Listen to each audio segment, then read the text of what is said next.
मैंने 35 लाख रुपए खर्च करके दुनिया की लिमिटेड एडिशन मोटरसाइकिल खरीदी थी, लेकिन मेरे पड़ोसी ने उसे सिर्फ 3,000 रुपए में कबाड़ वाले को बेच दिया और ऊपर से बड़े गर्व से मुझसे कहने लगा कि उसने मेरा कचरा साफ कर दिया है और अब मुझसे 1,500 रुपए सेवा शुल्क भी मांग रहा है। मैंने न कोई हंगामा किया और न ही गुस्सा दिखाया, बस बाइक की खरीद, रसीद और मॉडिफिकेशन की पूरी लिस्ट उठाई और सीधे पुलिस स्टेशन पहुंच गया। अब मैं भी देखना चाहता था कि जब पुलिस उसे बताएगी कि इस मामले की न्यूनतम सजा 10 साल से शुरू होती है, तब उसके चेहरे की मुस्कान बचती है या नहीं। मेरा नाम जो हैंग है, मैं बस एक साधारण नौकरी करने वाला इंसान हूँ, लेकिन मैंने अपनी 2 साल की पूरी कमाई लगाकर एक limited edition Kawasaki Ninja H2 खरीदी थी। उसके हर एक पार्ट को मैं खजाने की तरह संभालता था। उसके इंजन की आवाज मेरे लिए दुनिया का सबसे खूबसूरत संगीत थी और उसकी बॉडी की हर लाइन ताकत से भरी हुई लगती थी। मॉडिफिकेशन तो जैसे एक अंतहीन गड्ढा था। इटली से मंगवाए गए ब्रेम्बो ब्रेक कैलिपर की एक जोड़ी ही 10,000 से ज्यादा की थी। स्वीडन के ओलिंस टॉप ग्रेड शॉक एब्जॉर्बर 20,000 के थे और पूरी टाइटेनियम स्कॉर्पियन एग्जॉस्ट सिस्टम की कीमत भी 20,000 थी। कुल मिलाकर सिर्फ मॉडिफिकेशन पर ही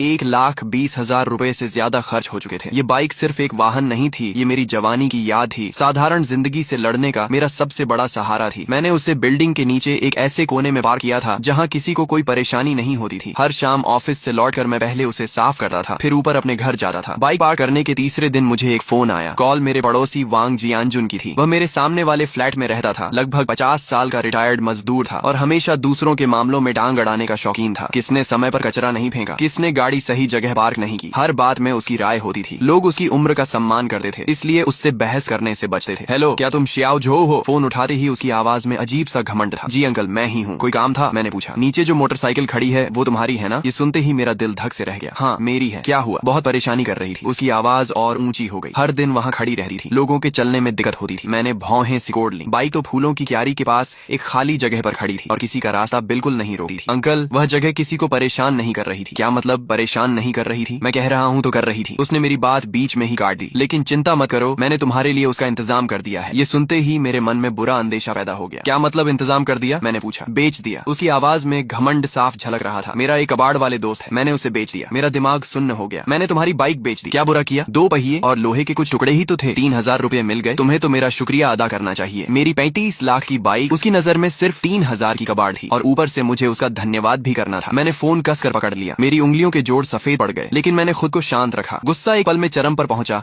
और अगले ही पल बर्फ जैसी ठंडी समझदारी में बदल गया। ऐसे लोगों पर चिल्लाना और बहस करना सबसे बेकार तरीका होता है। उसे क्या पता लिमिटेड एडिशन क्या होता है, ब्रेम्बो क्या होता है और ओलिंस क्या होता है। उसकी दुनिया में उसने मेरा कचरा साफ किया था और अच्छी कीमत पर बेचा था, इसलिए वही मेरा उपकार करने वाला था। श्याओ झो, चुप क्यों हो गए? खुशी के मारे बोलती बंद हो गई क्या? वह लगातार बोले जा रहा था। याद रखना, उन 3,000 में से आधे मेरे हैं। अगर मेरी पहचान नहीं होती तो तुम्हारी कबाड़ बाइक 1,000 में भी नहीं बिकी। मैंने आगे कुछ नहीं सुना। ठीक है अंकल, समझ गया। मैंने बिल्कुल शांत आवाज में इतना कहा और फोन काट दिया। कमरे में सन्नाटा छा गया। खिड़की से आती धूप भी आंखों में चुभ रही थी। मैं अपने स्टडी रूम में गया और दराज खोली। अंदर फाइलों का एक बड़ा ढेर रखा था। 23 लाख रुपए की खरीद रसीद, 12 लाख रुपए की मॉडिफिकेशन लिस्ट, हर आइटम का ब्रांड, मॉडल, प्राइस और परचेज डेट साफ साफ दर्ज था। मैंने सभी प्रिंटेड दस्तावेज एक साथ करीने से जमा किए। कुल 37 पन्ने थे। मैं उन फाइलों को शांत नजरों से देखा रहा। मेरी आंखें गहरे पानी की तरह स्थिर थीं। वांग जियानजुन, ये रास्ता तुमने खुद चुना है। अगर तुम्हें लगता है कि उसकी कीमत सिर्फ 3,000 है, तो अब कानून तुम्हें बताएगा कि उसकी असली कीमत कितनी है। अगले दिन मैंने ऑफिस से छुट्टी ली, फाइलों का मोटा बंडल उठाया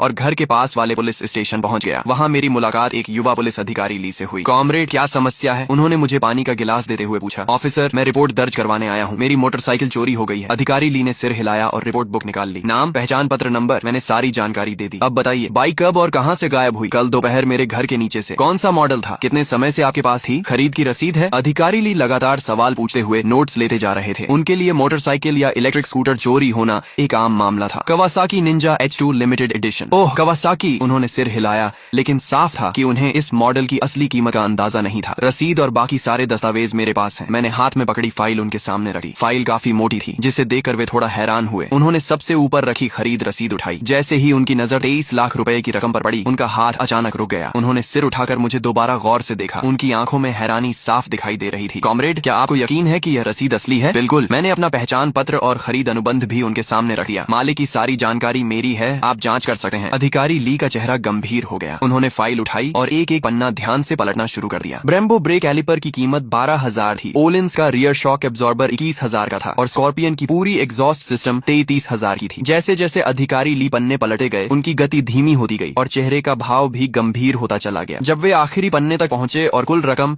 3,54,000